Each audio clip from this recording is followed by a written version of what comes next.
Hello YouTube, this is the Turn Up episode 2.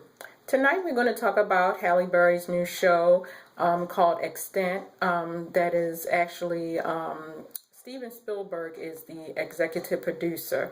It's kind of like a science fiction about a android named Ethan and how lifelike he's becoming as he spends more time in a real family setting. And we want to talk about Royal Pains. I want to know if anybody's watching that. That comes on Tuesdays on USA. I want to know if anybody thinks that Divya and the doctor that she lives with, if they'll get together, and where is Hank's love life going, and what do you think about his brother and his wife and their situation? And do you think their newfound little sister is there because she wants to be there, or she's loving the life in the Hamptons? The third thing we want to talk about is LA hair, and in its entirety, we want to speak on, hair salons in general. Basically the atmosphere is no different from any other hair salon, and the fight between Lisa the barber and the nail stylist, I forget what her name is. Do you think that Lisa should have left and gone back to the barber shop, or was Kim Kimball's salon a good fit for her because she's used to being around men? And she's used to really kind of like defending for herself. So basically, there's a lot going on there in the salon. Kim wants to open up another salon in Georgia, and her sister is not too happy about it. Her mom seems to be cool with it, and she has her individual problems in the salon, and she just had to let go of China's sister, and she had to rehire a new receptionist, which she seems to be getting along just fine. So tell me what you think about LA Hair. I think it's a great show. I'm a former hairdresser myself, so I can share in the grief of all of the different personalities in the salon. Overall, I think it's a good show. Very, very funny. And, basically, it's nothing phony about it. That's the hair life, and, every day is a new part to the soap opera. Next, I would like to talk about Bring It. I don't know how many people are watching Bring It, but they're going into their second season now. They come on, I believe, Lifetime channel, and basically Miss D, or Diana. Miss D is short for Diana.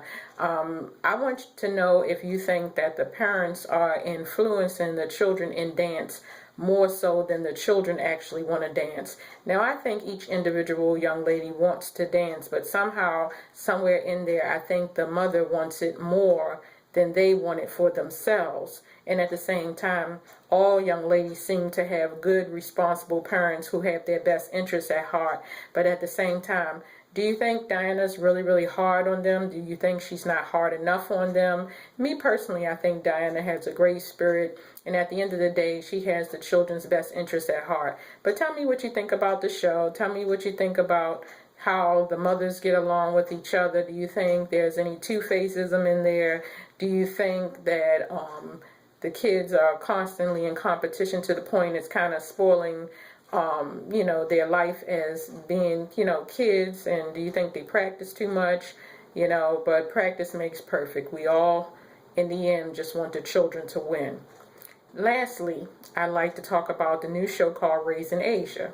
Raising Asia is about a young lady who's about 8 years old, about to be 9. Her name is Asia, I think, Monet Ray, and her father is a former bodybuilder, and I believe her mother used to be a model or something. And the mother is spending her entire time helping to raise Asia and build her career, while the dad kind of takes care of the little sister named Bella, who doesn't really get a chance to spend a lot of time with her mom. But the mother has become so involved in Asia's career of wanting to be a singer, dancer, and actress that sometimes I think she gets a little overzealous with her, considering that she's only 8 years old. But Asia seems to have a great spirit. She's got lots of energy, very, very talented young lady, and I think she will really, really go far. But I don't want her to go so far that it's at the extent of her family falling apart because they just don't know how to manage everything, and the mother really doesn't want to share some of the responsibility with the dad, even though he's offering to help and step in. I think, she's been momager for so long. She thinks that she can really control it all and still be a mother and still be a good wife. And the father is constantly asking her to help out. And she's going to attempt to at least let him, come in and help out. But she seems not to be feeling too comfortable with it. So tell me what you think about Raising Asia. That also comes on Tuesdays. And I believe that comes on Oxygen. So we're going to get back to the shows that we discussed last week. Ray Donovan, Satisfaction, Masters of Sex.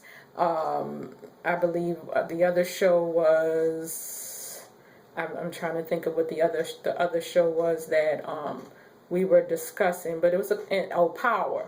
And that had a very good season finale this past Saturday. So I figured because they're series, just in case if you haven't had a chance to watch them, I was going to try to give you guys a little time to get caught up if you haven't start watching them. But they're really, really great shows.